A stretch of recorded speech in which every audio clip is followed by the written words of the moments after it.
Nintendo, what's wrong with y'all? Why y'all doing this to Power World? Okay. Look at this. Look at this, bro. Look at this. Nintendo demands Power World to remove mod support, claiming it's illegal. Look, y'all are not seeing the big picture. Because imagine this. Nintendo makes a patent to stop games from modding, from getting mod support. Imagine that. That means all the Fallout games, they get hit. Anything Bethesda makes that has mod support, that gets hit. Think about the bigger picture. They could make a whole patent for this. And you might be saying, oh no, you're reaching. Bro, this is Nintendo. They just patent throwing a ball and capturing something and freaking summoning something to attack for you. Literally, they're going to do this. And the worst part is people are going to support Nintendo regardless. Y'all need to stop bootlicking. Stop it. You're screwing all of us over. Why you screw us over? What did we do? We're just trying to enjoy a game. Nintendo is so far up their own ass. They're a fucking muppet. I'm sick of it, bro. I'm sick of it.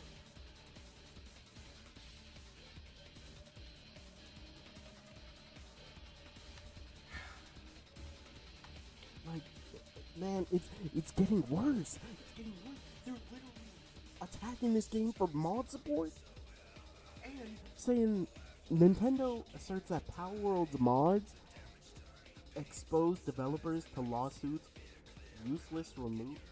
unless removed. And they're suing over the Pokemon mod. Let me tell you this. Why are they suing the people that made the game instead of the person that made the mod? Why are they suing them for a mod someone else created? What are we talking about here? What? You don't see the problem? We're now suing other companies because someone else made a mod for the game? What are we Come on, bro. What are we doing? Why? Why is this happening? And so this is aligning with Power World's success relies on stolen Pokemon art. Stolen Pokemon art? Man, you're acting like making creatures is difficult. Like they're crashing out for no reason. They're suing over a Pokemon mod. A Pokemon mod that wasn't even created by the developers. And then saying Power World's success relies on stolen Pokemon art. No, Power World's success is that it's a good game. Power World included mod support from launch, enabling players to customize experiences and restore features removed due to Masuda's lawsuit. People made mods so that they can still play the game that they played from launch. That's like Bandai suing the Xenoverse modding community. When Bandai has to realize the modding community was the best thing that happened to Xenoverse. Like, okay, another example. Star Wars Battlefront 2. Star Wars Battlefront 2. The mod community keeps that game alive. If it wasn't for the mod community, nobody would care about Battlefront 2. To be fair, the PALs do have similar Pokemon design, but here's the thing though. How much more different can you get? Unless you go the Digimon route and you got and you got freaking cornrows on one of your pals, or it got him in a do-rag and sag pants or something.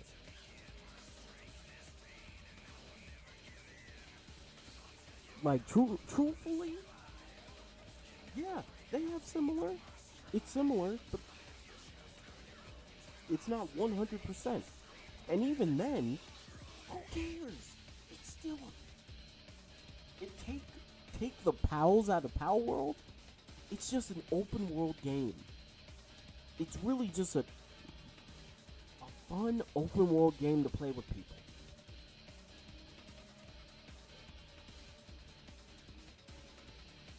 And also, this gives you a Pal World at home that's fun.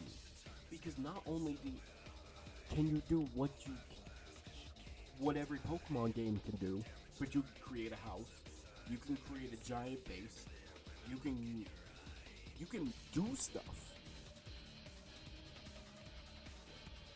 Yeah, they never they did not sue they did not sue Power World because because the pals look similar. They never sued them for that. They sued them for everything else that literally still doesn't make sense. Like, you're suing over a throw ball mechanic? There are literally games that have come out before Pokemon that have literally done the same thing. In Pokemon GTA, I mean, yeah, but it's fun. I enjoyed the game.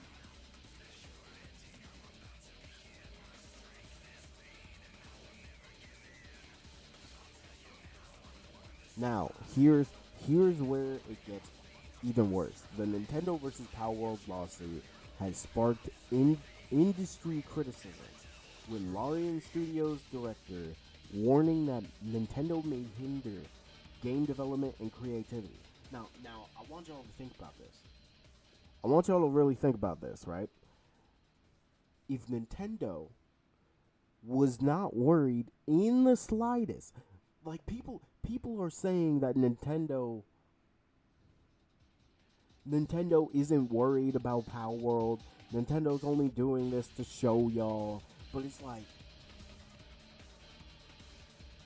when was the last good? See, Nintendo's so used to the the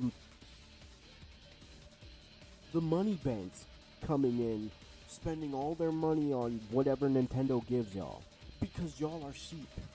Y'all do not think before you buy. Really think about it. Because if that was the case, then they shouldn't even be doing this lawsuit. Y'all are the reason they're doing this lawsuit. Because the fans of Pokemon literally complain to Nintendo that, oh, y'all gotta do this before Power World pops off. You're the reason this happened. Now you're screwing every other gaming industry. You're screwing up creativity for what? For the same Pokemon game y'all been playing for years? The same Pokemon game? The same one? Oh no, it's not the same one. You tell me one thing you do different in the new Pokemon compared to the other Pokemons. Oh well, there's a new way to like fight pals and fight people on the street.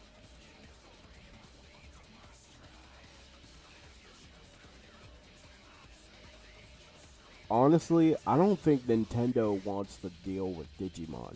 Because Digimon, yo, Digimon's finally doing good too. What's up, Dark? Nah.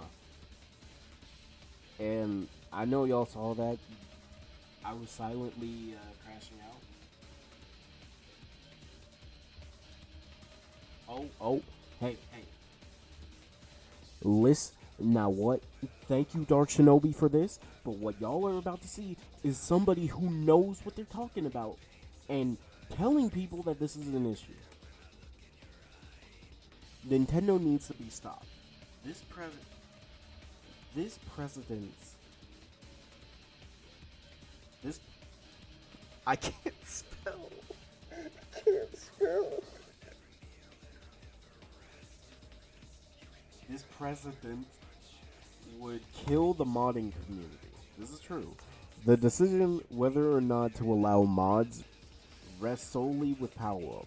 The Power World is not and should not be liable for whatever happens as a result of such modding, nor should Pokemon control that. Imagine if Pokemon controlled a patent for modding games.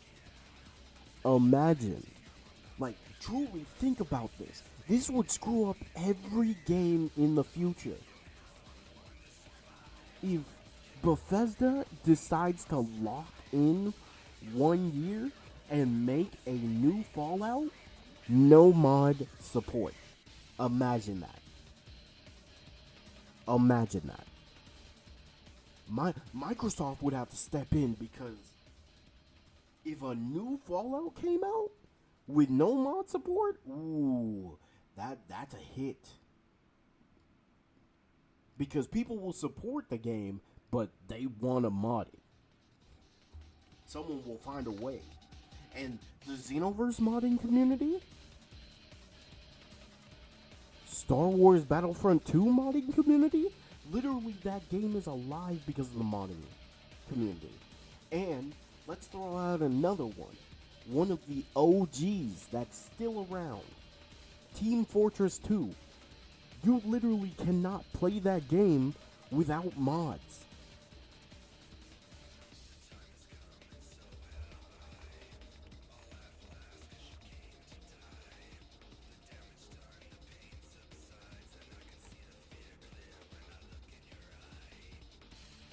What's the What's the possibility that Nintendo has patents for every type of game they have made? Listen. Recently, they filed more patents to protect Pokemon and its mechanics. Aside from money, what's stopping someone from filing patents for other processes that their own game uses and filing lawsuits against Nintendo? Then we're going to get into a patent war. If a patent war happens, video gaming dies. Because then they will be too focused on trying to take each other down without trying to make good games. And, yo, the Nintendo stocks went down heavy, which is good.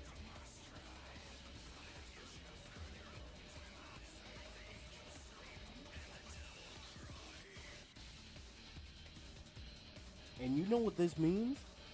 They're gonna go after all the indie devs.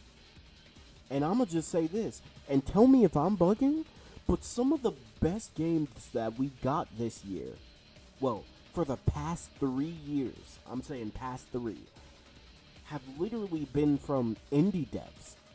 Most of the new games we got from indie devs were good.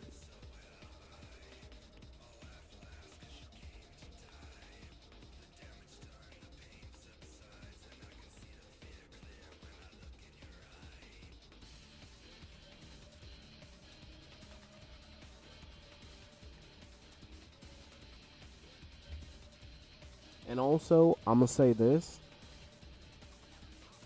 They're attacking a whole company for something they didn't make. Imagine if they somehow win this. That means you can attack a game for having a mod community. You can attack games for having mods.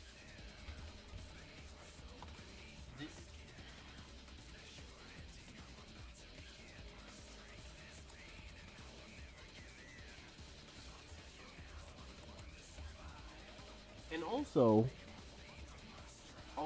this guy, yo, this is big.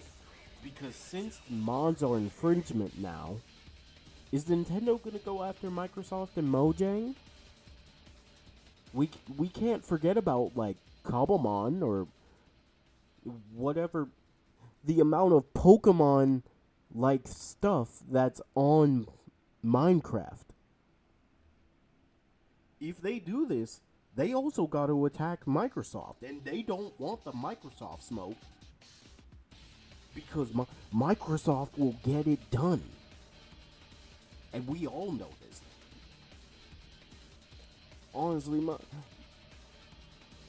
and really think about it. If they fight Microsoft, they'll lose because what they got against Minecraft?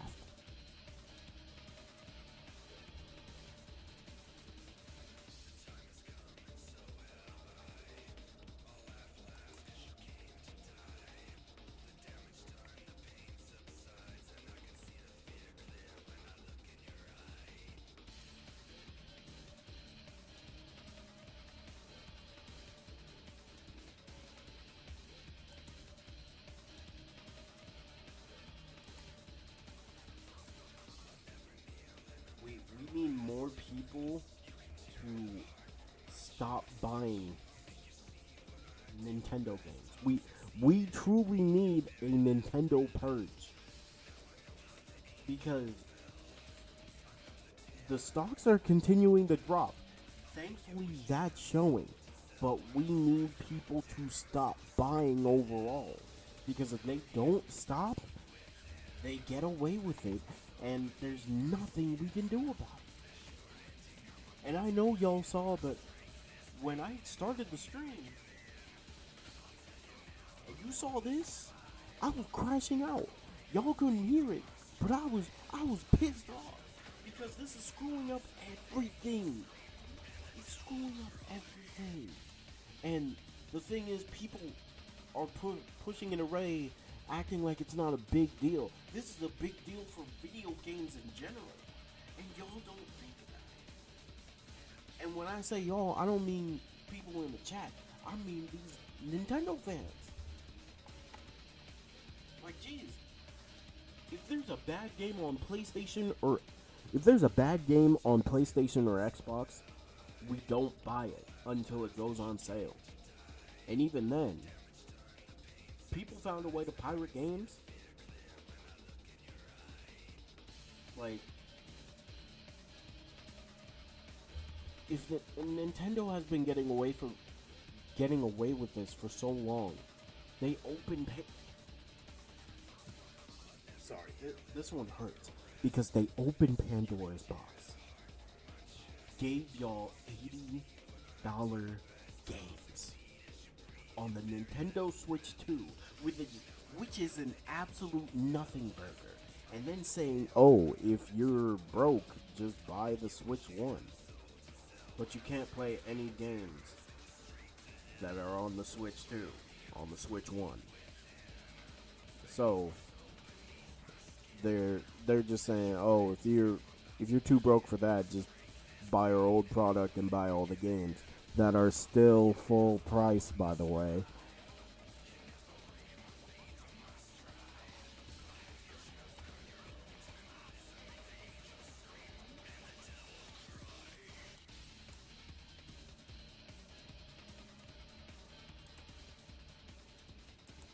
And realistically, they shouldn't be able to.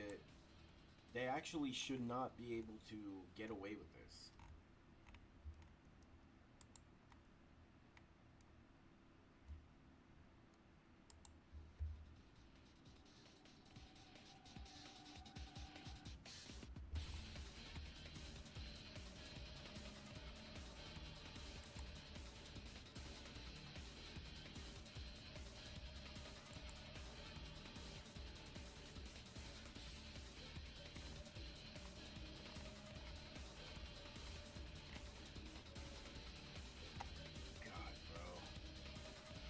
This means they could patent emulators. Thank you. You're seeing now. Because this goes through anything that can be modded to play Pokemon. Think about it. Minecraft gets hit. Emulators. All emulators. Which means Microsoft, they gotta Microsoft has to get involved. Like, actually, Microsoft has to get involved because that's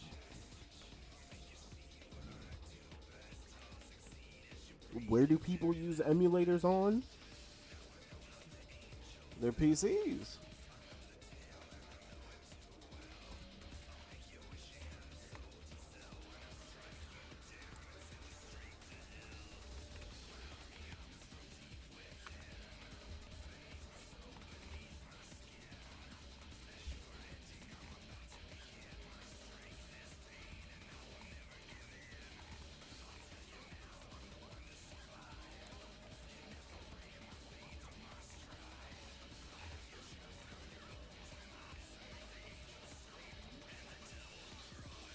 Switch 1 getting a price increase.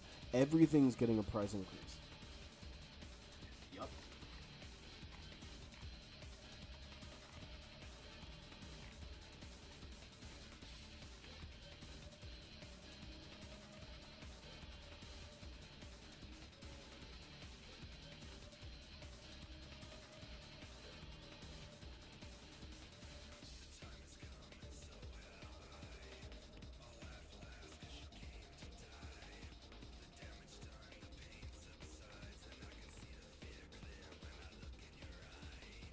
And what's crazy is Nintendo has become the villain. Like, remember what Reggie said. Remember what Reggie said, bro. They're going back on the one thing Reggie said that it leads to a bad company or no innovation.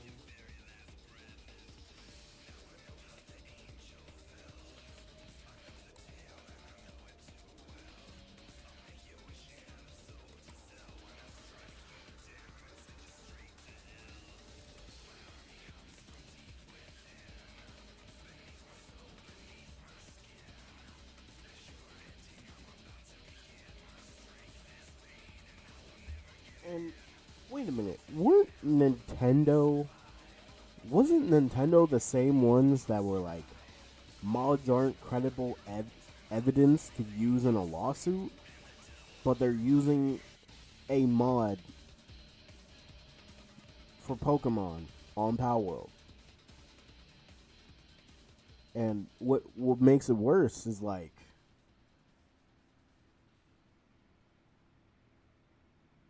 did y'all even attack the person who made the mod?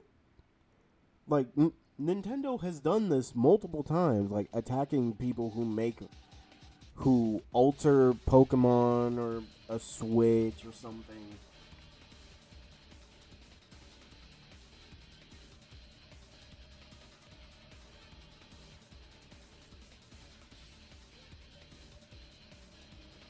And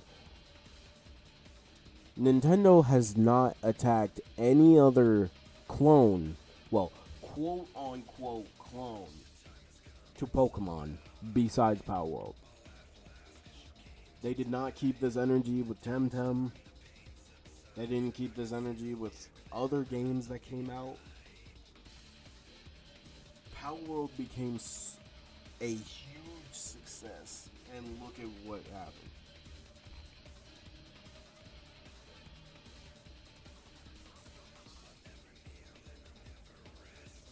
And also, I feel like they shot themselves in the foot with this.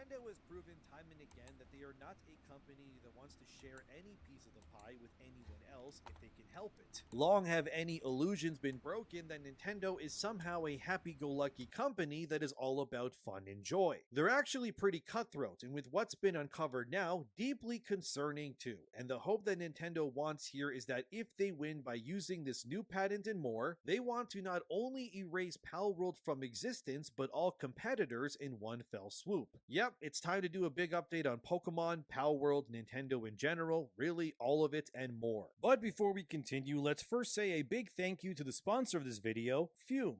Ever feel like you're stuck in a habit you don't even really think about? Maybe it's something you reach for during stressful moments while hanging out with your friends or just out of sheer boredom. I know I've been there. That's why I was excited to try Fume, and honestly, it's kinda been amazing. Fume, the sponsor of today's video, isn't another vape or e-cig or nicotine product. It's actually something different, a simple, satisfying way to replace those bad habits without actually inhaling anything that's harmful for you. There's no vapor, and there's not even any nicotine in this thing either. It's just natural, flavored air that gives you something to reach for without, inhaling chemicals. It's also super easy to set up. As you can see, you just take the flavor out of its packet, you slot it in, you push the cover rant to set the stage that's titled Nintendo's Controversial New Patent Could Change Gaming Forever. I already know that the title of that article sounds like hyperbole or clickbait to you, but sadly it isn't. In case you don't know, Nintendo is suing Pocket Pair over Palworld, not necessarily because it's a game with creatures in it that you can capture, but for other patent infringements according to Nintendo, like Pocket Pair using the concept of capturing creatures specifically with a ball-like item. And the other more nebulous claim that Nintendo apparently owns the right to switching or riding a creature in a video game from ground to air as transport, which is, yes, as stupid as it sounds, because that second one severely impacts many games outside of just Nintendo-made ones and then some. But now, according to Screen Rant and GameSpray, which have been chronicling this whole lawsuit, Nintendo now has a patent that is an ace in the hole, if you will, that will harm even more games. The patent's identity is patent number 1240339. Here's the actual patent on screen for you to see, as GameSpray was able to obtain. Basically, this new patent allows Nintendo to claim the sole rights to the concept of summoning something to aid you in a video game. Here's the exact official description as Nintendo's patent says, as it reads here. An example of an information processing system moves a player character on a field based on a movement operation input. The information processing system causes a sub-character on the field based on a first operation input. When an enemy character is placed at a location where the sub-character is caused to appear, the information processing system controls a battle by a first mode in which the battle proceeds based on an operation input. When the enemy character is not placed at the location, the information processing system starts automatic control of automatically moving the sub-character. The information processing system moves the sub-character based on a second operation input, and when the enemy character is placed at a location of a designation,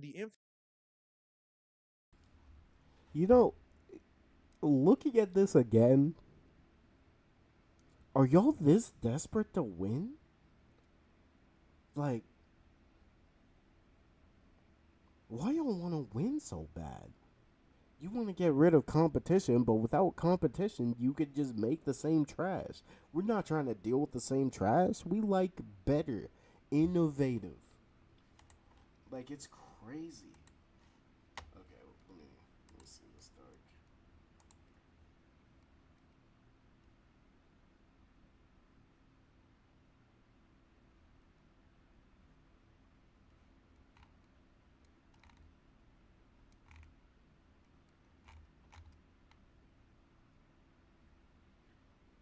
Revengeance is not an option? Man. I mean, remake all the Metal Gears, if we're being honest. I just wish Kojima had basically the Pokemon battle system. Yeah, but it's like Palworld is different. Palworld's literally different, so it's crazy. How you doing, Ari? Hello, hello. I'm gonna be right back. Okay. Lurk to your heart's content.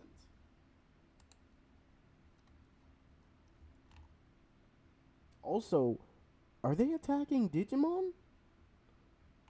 Like, if we're being honest, why are they attacking Power World?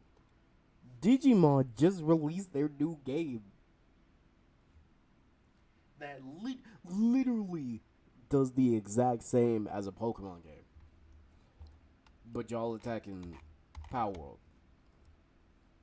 Crazy. And finding out from that Power World dev update, they're creating something that is helping indie games overall. Like they're going to help publish new indie games, giving them resources they've never had before. Like this, honestly, Pocket Pair, you're in your bag. I didn't see it. You didn't see it? Hold on. Let me show you. Hi everyone! Today I'd like to talk a bit about the future of Palworld and Pocket Pair. But first, I want to extend a big thank you to you all. Thank you so much for your kindness and support over the last 20 months. It truly means the world to us and motivates us to work even harder to make better and better games for you. Now, let's talk a bit about Palworld. Things are going to be a little different from here on out, and we want to take this chance to explain why. But don't worry, it's not bad news. Since Palworld's release, we've shipped 5 major updates, each adding new mechanics and improving the game in various ways. Version 0.2 introduced raids, a feature many fans have enjoyed and one we've continued to expand.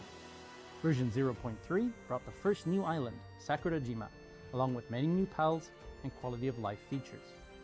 Version 0.4 shook things up with Fabric, a large new landmass, new faction, new pals, and many new mechanics. Version 0.5 brought crossplay to Palworld, allowing players on any system to finally play together. And finally, version 0.6, Tides of Terraria, was the long-anticipated Terraria collab, accompanied by many more quality of life improvements and new features. Now, we've reached a crossroads and need to decide what comes next. While we have a lot of ideas for where we want to take Palworld, we also need to start thinking about Palworld 1.0. Beyond just adding new content, there's a lot of cleanup that needs to be done before Palworld can exit early access. It's no secret that Palworld has a lot of quirks and jank, and we want to take the time to properly address those before releasing the game. With that in mind, we plan to start that cleanup this year.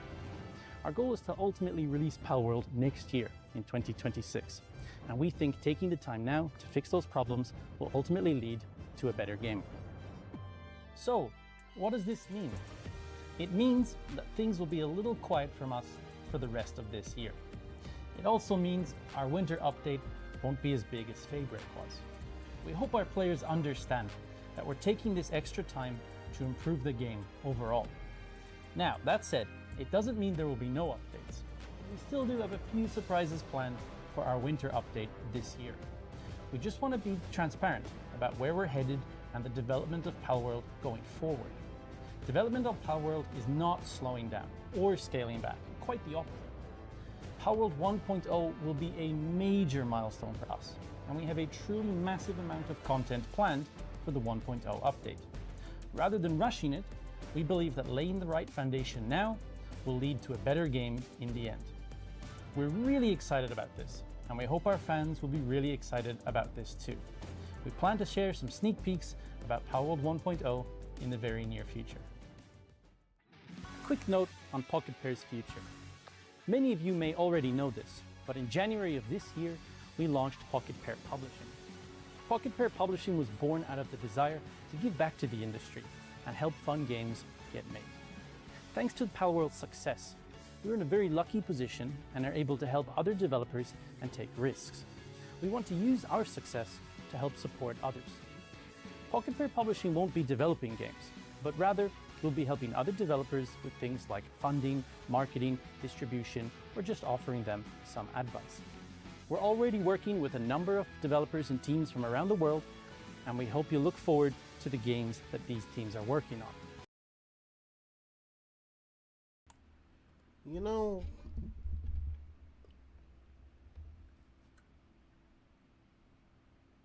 i- is Pocket Pair is what Nintendo should be doing.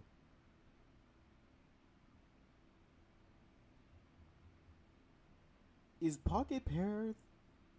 I think we should somehow make Pocket Pair the new Nintendo. Is that crazy to say? Maybe. I don't know. But they're trying to give back to the community. Oh, let me see this dark.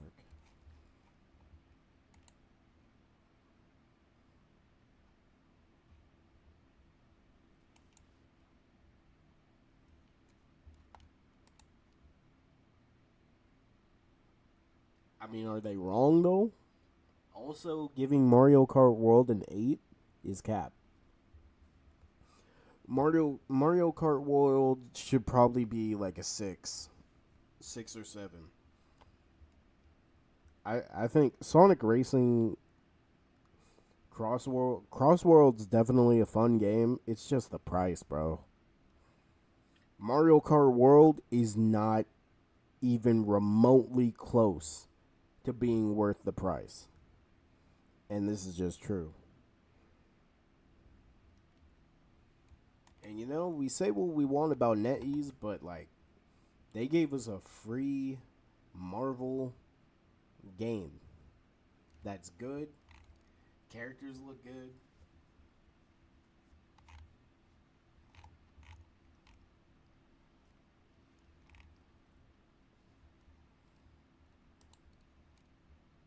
Read the comments.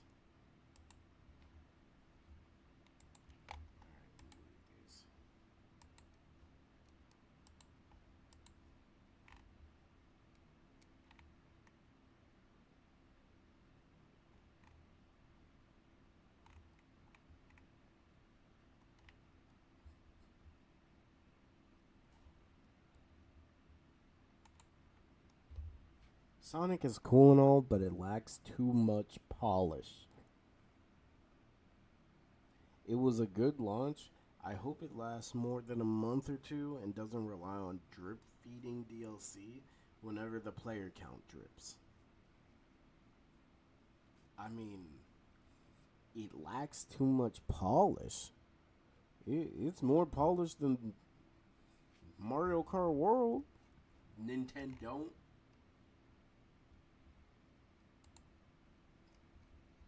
Nah, he went crazy with this. Nintendo. Finally feeling salt. We Sonic fans adored for years. Years, bro.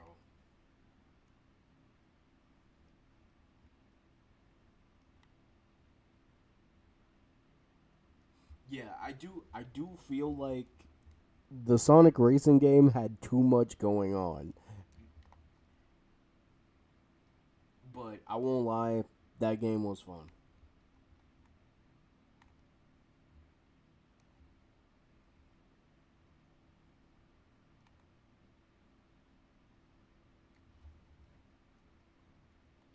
But man, we live in a time, bro.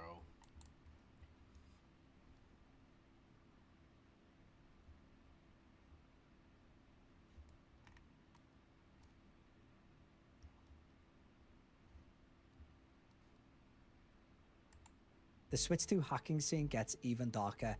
A real-life Super Smash Bros. Is happening between Nintendo and Palworld, and a new player has entered the arena and caused Nintendo to be on the back foot. The scary part is, if Nintendo wins this lawsuit, it could potentially mean the end of emulation, hacking, and modding as we know it in the gaming industry. We'll speak about what it means for you as a Switch 2 owner. We'll speak about it in this video.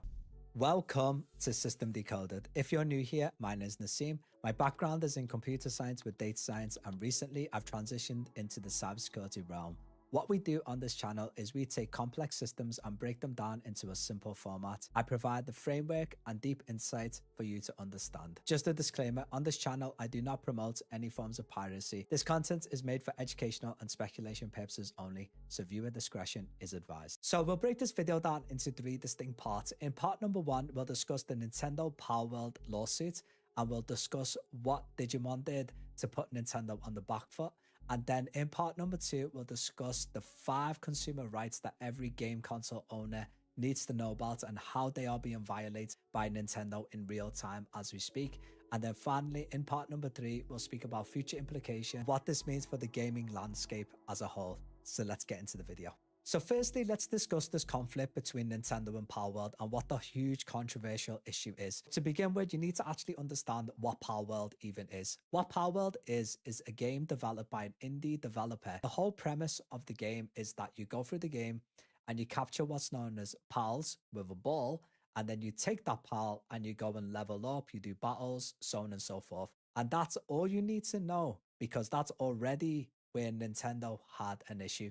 And keep in mind, for the Nintendo lovers or haters, that this is not speculation. This is literally stated on their website that first there was a warning issued, and then secondly, there is literally a lawsuit filed against the owner of Power World because they are claiming that this one mechanic utilized in this game is violating their intellectual property. This is where the plot thickens, because Digimon, you can argue, is a competitor of Pokemon. Perfect Timing releases a trailer called Digimon Story Time Stranger, and what they showcase a brand new mechanic where a character now fly a creature from the ground into the air. And the reason why this has caused so much commotion is because this is one of the patents that Nintendo claims to own. And in summary, Nintendo is claiming that they own 2 mechanics. One is that you cannot capture any creature with a ball, and secondly, you cannot fly a creature from the ground to the sky. So the lingering question is, if Nintendo cared so much about its intellectual property, why haven't they bullied Bandai Namco, the parent company of Digimon? And this is where the argument begins. So the counter argument for Nintendo is that firstly, we don't actually know, or we can't confirm, that there is a lawsuit coming after Bandai Namco, i.e. Digimon. Secondly, Nintendo as a large organization isn't obligated to file a lawsuit against everyone. My speculation is that the reason why they've gone after Power World, is fully speculation, is that Power World was being called a Pokemon killer. It was directly taking consumers from Pokemon away from Pokemon into Power World. This is where the Digimon trailer comes in. It's Digimon's way of saying that, look, we're going to implement this mechanic on purpose in this trailer. Therefore, if you sue them, we will go toe-to-toe with you. We'll win via a public opinion. However, if you don't sue us, and this is where Nintendo loses either way, if you don't sue us, then it's a public statement saying towards everyone saying, look, this is a targeted attack because we are big and we've purposely violated one of Nintendo's mechanics. He's saying, go on, you bullied the small guy, now come after us. But wait, you haven't filed a claim against us? Then it's clear evidence that you're picking on the small guy. In conclusion, for this part is such a powerful move from Digimon, because they win in 3 different ways. 1, they help the everyday average consumer of games, they help the hacking scene, and they also put Nintendo on the back foot. And finally, just to add a cherry on top, it's a brilliant marketing play from Digimon. I've never played a Digimon game in my life, but my God, am I motivated to play one now. Right, so I'm going to quickly speak about these 5 consumer laws, and it's very simple, so I'll just make it really, really quick. Number 1 is the right to safety. Now, what this usually means in the context of consumer rights, that a device is actually safe. In this context, this means safety from corporate bullying. If Nintendo owns every single mechanic in a game, then there's no more innovation, there's no more room to grow for developers and indie developers. So, and this is known as corporate bullying. So the second one is the right to info. It means is you've got to have clarity in your policies. And Nintendo has purposely been vague with its policies. It's using abstract language in the legal documents. For example, oh, it could mean, Power World might have used this. And by being vague, they have the legal grounds to basically do whatever they want. Holding information in general, because what happens, consumers get hit blindsided. So for example, genres can just disappear. Your Switch 2 could just get banned, so on and so forth. Right number 3 all has to do with monopoly. No practical example.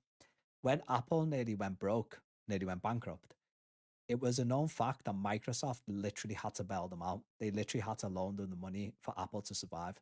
Why? Because it's a legal requirement that you can't just be the only one in the market that has to be competitive. You can't have all the market share. Why? Because this creates equality. And by Nintendo trying to own all these random mechanics that are very vague, then it removes the freedom of choice. Imagine just going onto Steam and typing in like monster game and the only one that comes up is Pokemon. Right, your right to monopoly is such a big thing. Right, finally, the right to be heard. Thankfully, we live in a time where people are speaking up. Freedom of speech is definitely getting attacked these days. We live in a time where people are actually speaking out now, which is actually such a phenomenal thing. For Digimon to actually do what they did, they're fighting not just for freedom to choose a game and things like that, actually giving Pal World a voice by all of us influencers coming together collectively and speaking about it. It really gives small organizations a voice. And this is where your right to have a voice, right for freedom of speech, is a huge consumer right. Right, so let's get into the future implications of what this all means for the gaming landscape. Now, first things first, I really want to clarify that I have no bias towards Nintendo. If anything, I actually want Nintendo to succeed, and I'll basically show you how much of a Nintendo fanboy. Here's me actually playing Zelda. I'm actually on the final boss because I absolutely love my Switch 2. So understand, like, I really want Nintendo to succeed, but Nintendo has been on some crazy downward spiral ever since the Switch 2 came out. From the spike in price of the Switch 2 to game key cards to $80 to $100 games, banning and bricking Switch 2s. And this is the most sinister though. Taking away basic consumer rights, it violates the fifth consumer right, which I will end the video with, which is your right to redress. What the right to redress means is fighting for your rights. Fighting against what's wrong is a right itself. And right now, unfortunately, Nintendo is going the patents that are basic mechanics in games. And the issue is, if Nintendo does that, then where does that leave space for other developers to grow? The scary thing about rights though is this, the punchline of the video. Once your rights are gone, that's it. Once Nintendo or any large organizations take your rights away, you have to go through years of legal work and protest just to get that right back. So it's more important now more than ever for Nintendo influencers to speak out, because if those influencers don't speak out and fight for the rights of everyday average consumers of games, once those rights are being taken away, it's finished. And that's the punchline of the video. That's it for today. This has been Nassim from System Decoded. Make sure to subscribe. And yeah, that's it. Honestly, very informative. Yeah, this is corporate bullying.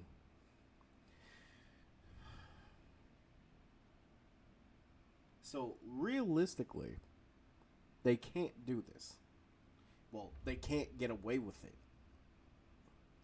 Because if they don't attack everyone else, then they can't do anything. Plus, they just released their Power World clone, which is made with AI.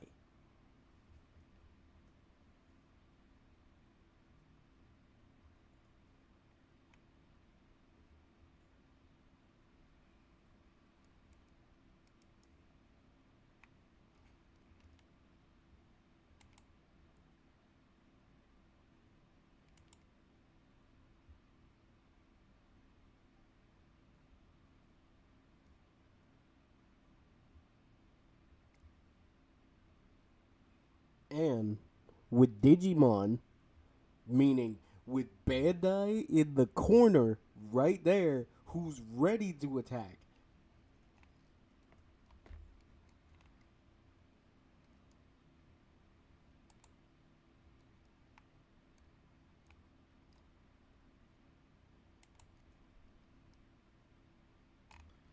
Oh, yeah, speaking of which, let me show you. And honestly, I actually do want to get this Digimon game. Let me show you. So, yeah, not clickbait. Bandai Namco very graciously invited me to their back to school event last week, where I got to once again play Digimon Story Time Stranger early, a month before it comes out. I played the first section, the introduction of the game, and then we jumped ahead to the Abyss area. And yeah, we have a lot to talk about.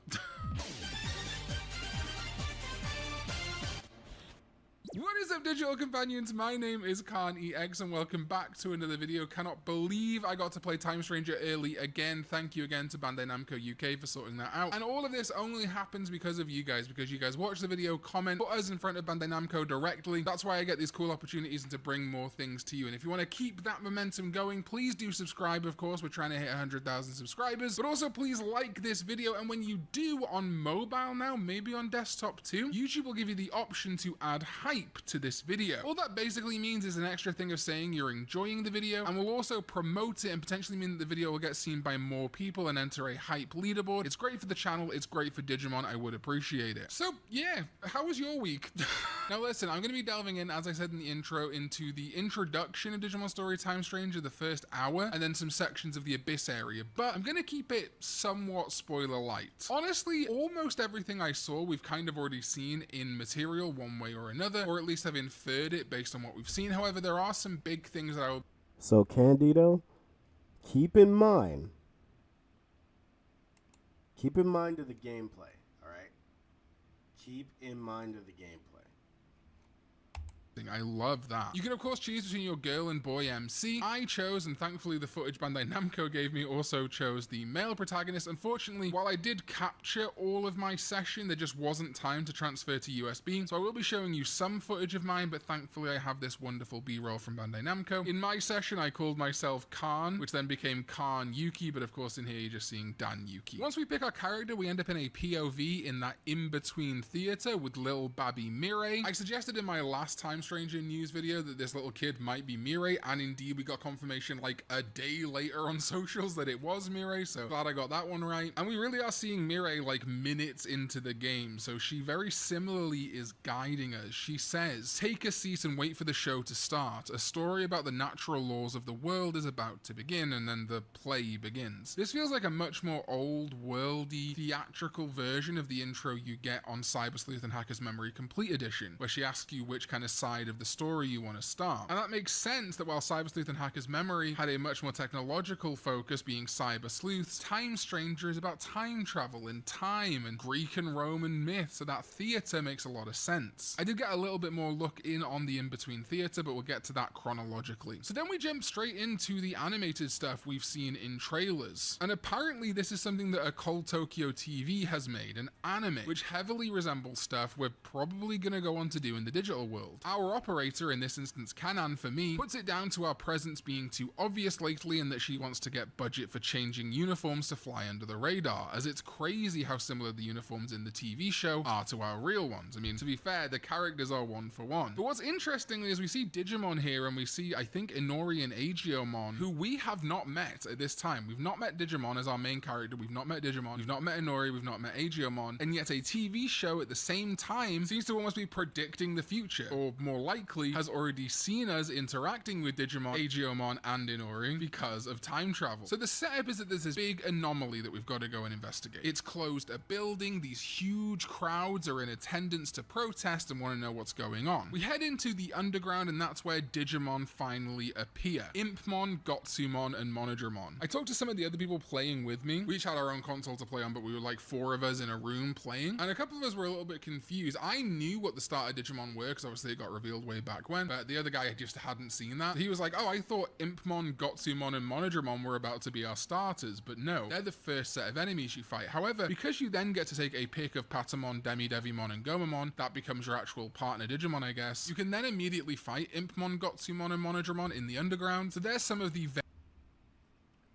Do you see that? Do you see that? And y'all wanted to attack Power World when Digimon did it bar for bar. And not even trying to hide it either. and a Digimon, I guess. You can then immediately fight Impmon, Gotsumon, and Monodramon in the underground, so there's some of the very earliest Digimon you'll easily be able to convert, so in some ways they're kind of like secondary starters. Eventually we get a call from Inori, who somehow is already patched into our special agent phone system, which our operator is confused by, and obviously we're confused by too because we've never met this chick. But our mission is to save her because she's called our phone. And when we finally catch up with Inori, she seems to already know us. Wibbly wobbly, timey-wimey stuff. Yeah, I mean, Inori already knowing us, we don't know her, she can already access our phone links. This seems almost certainly to be an Inori from a different point in the timeline, accidentally meeting up with a past version of us thinking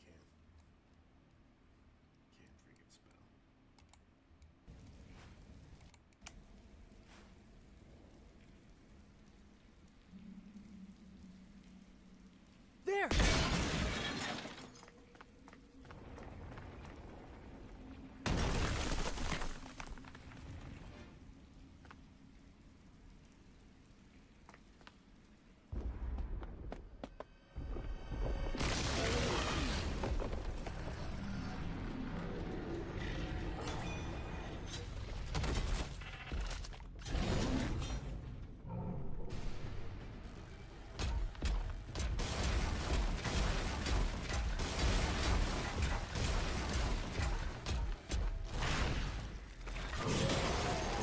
Hey, over here! Come on! This way! Run! Hurry!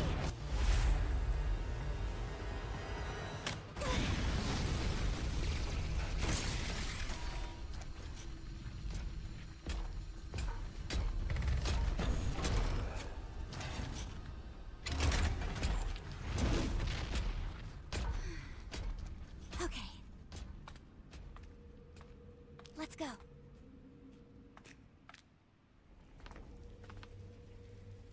Thank goodness we finally found each other again. Huh? Enough with the jokes already. Now it's hardly the time, don't you think? Hey, where did he go? Wasn't he with you? Well, maybe he went on ahead. Come on. We need to hurry up to the roof of the government building.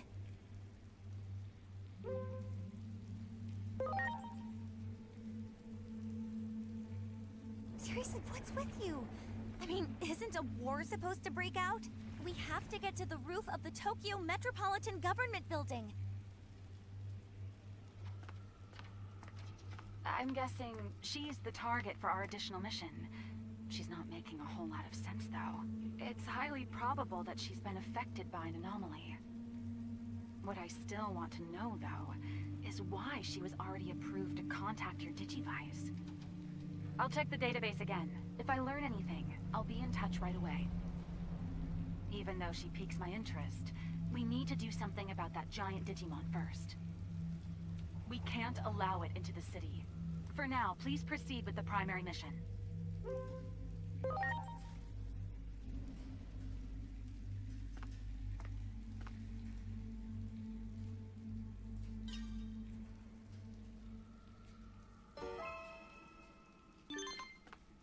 It's no use. This door is stuck. But a major conflict is going to break out if we can't get through it soon, right? Isn't there some way to open it?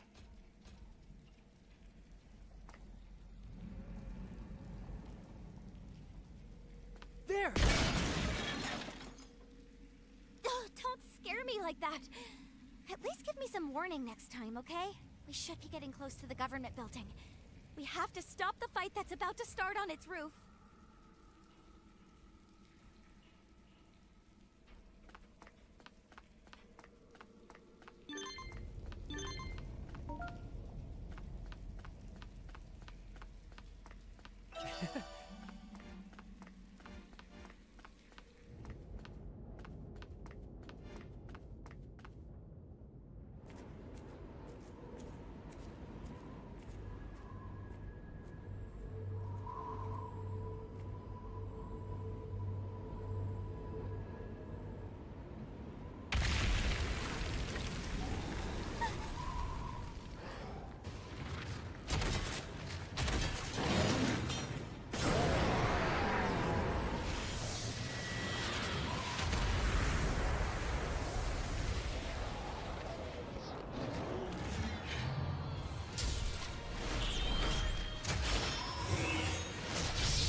It is time!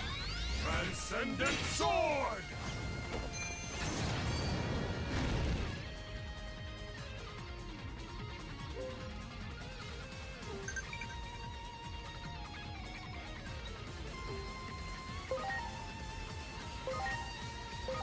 Are you okay?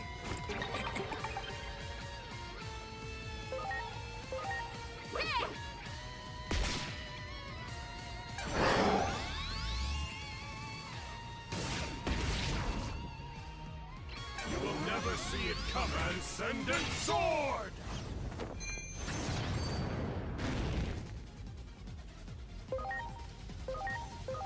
Now!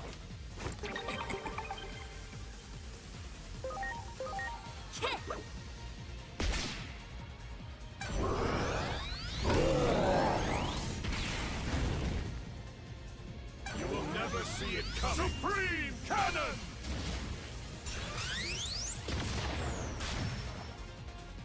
Leave this to me.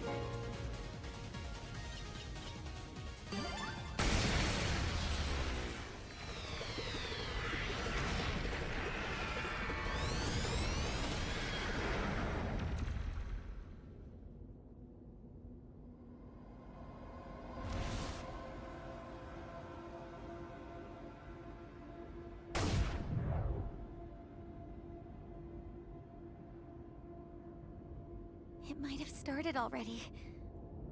I sure hope that he's okay. We need to hurry too!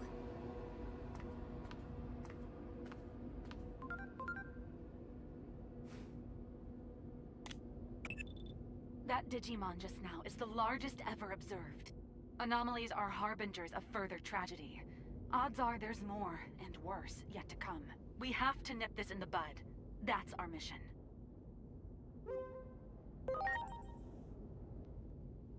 I'm counting on you, Agent.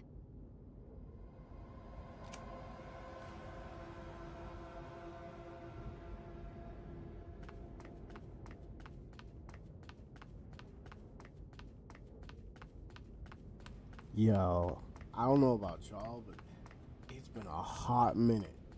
Look, I played Digimon Cyber Sleuth.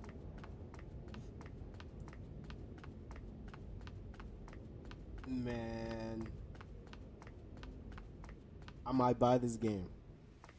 High key.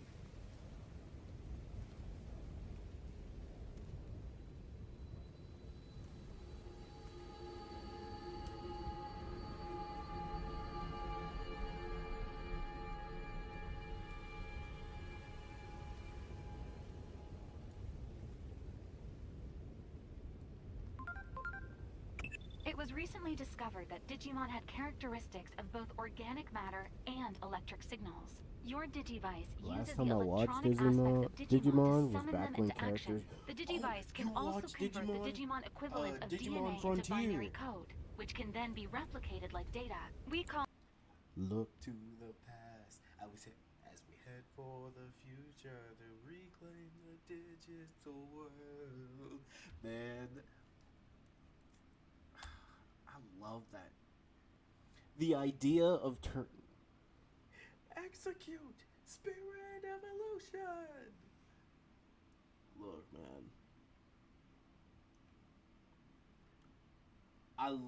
I wish they could do that again. I would love another season of like Digimon Frontier, but with new characters and everything. Kagi Films sang the song. Yes. I remember he did a cover, yeah. this system of creating new Digimon converting. Try using this feature to augment your forces.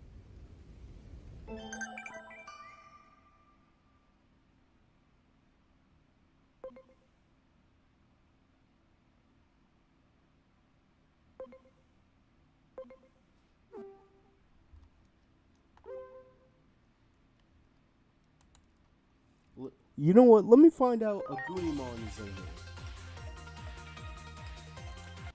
Hold on. Let me find out a Goonimon is in here.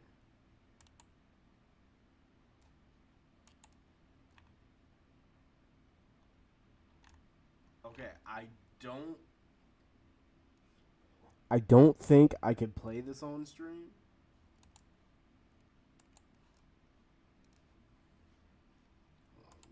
Let me find out.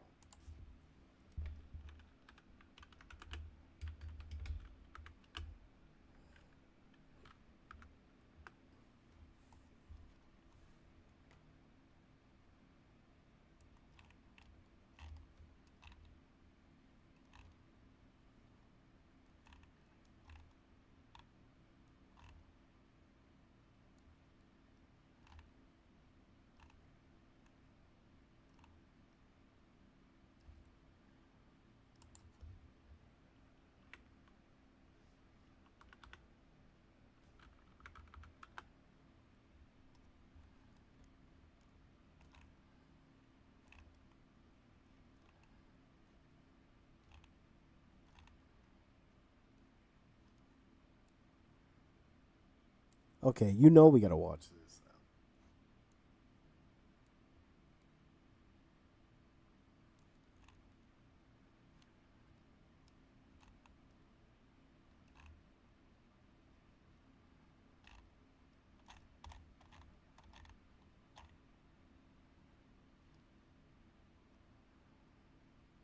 See, this, man. Peggy 12.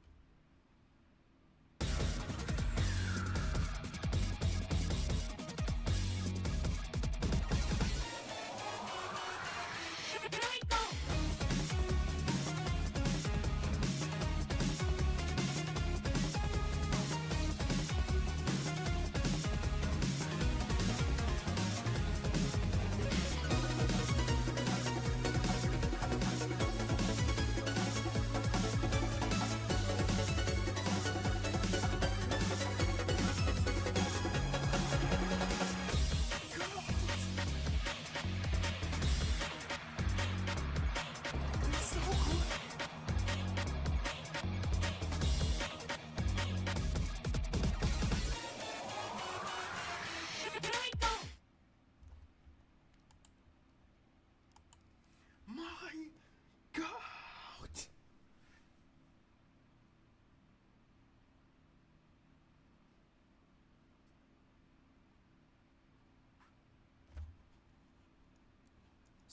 Sorry about that.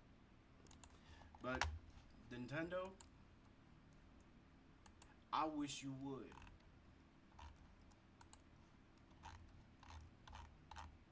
Cause look, if y'all try something, you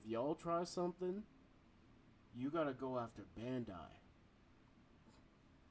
And you know Bandai is not afraid of Nintendo. They have so much money just from Dragon Ball alone.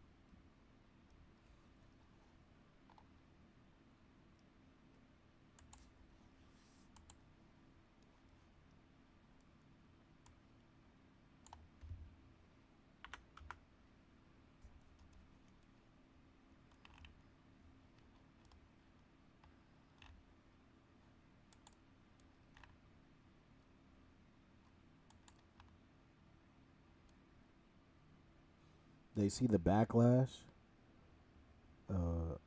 If Microsoft, if Microsoft gets involved.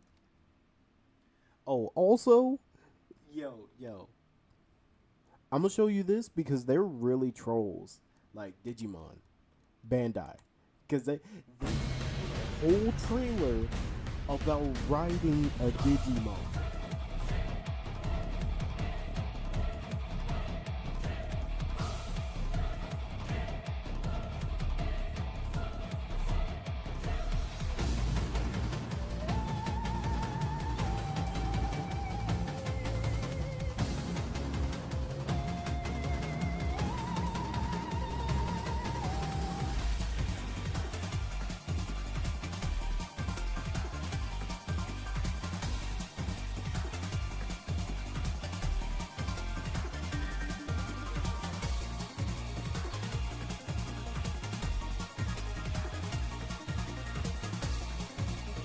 Also, this music kind of goes crazy.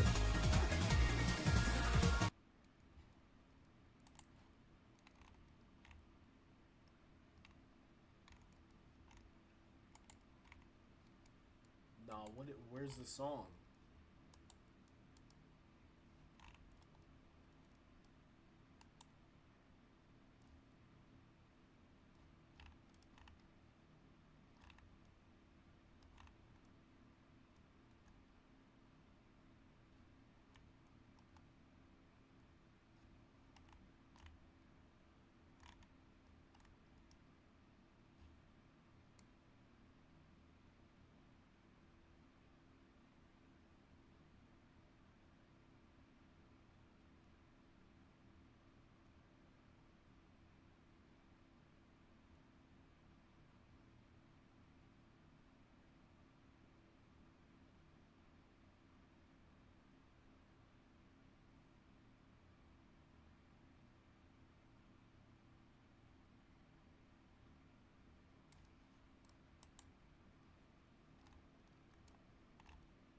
You get the werehog?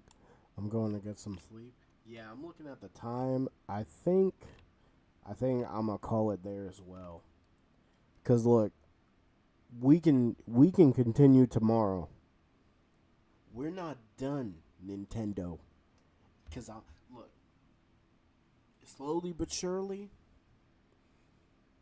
we gotta get someone else involved so they can take over and stop this. Like, look, Digimon is right there. Bandai is waiting. Cause y'all tried to go lawsuit for lawsuit, sue for sue, but you couldn't with big Bandai.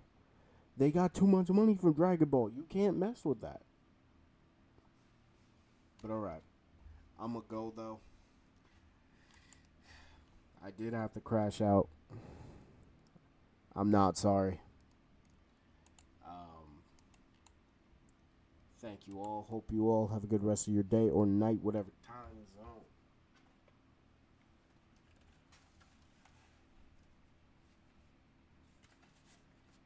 Just know this ain't over. This ain't over.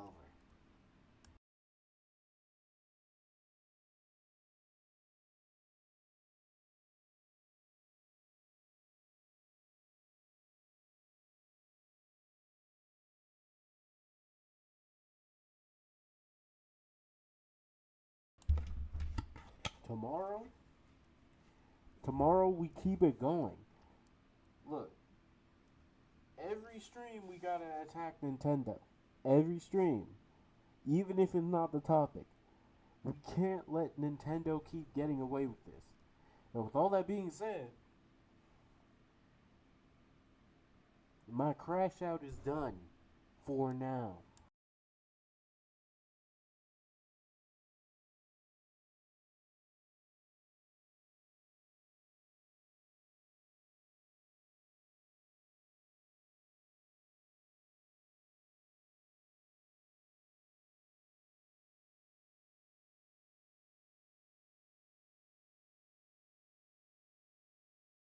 You know what? It's not done. Let's be honest. It's not done. Also, where's my music?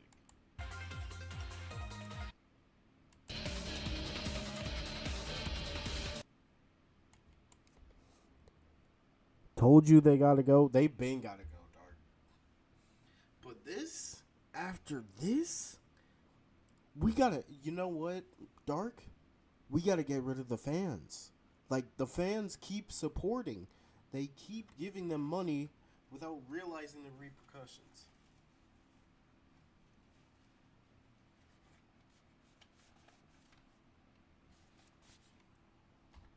But alright,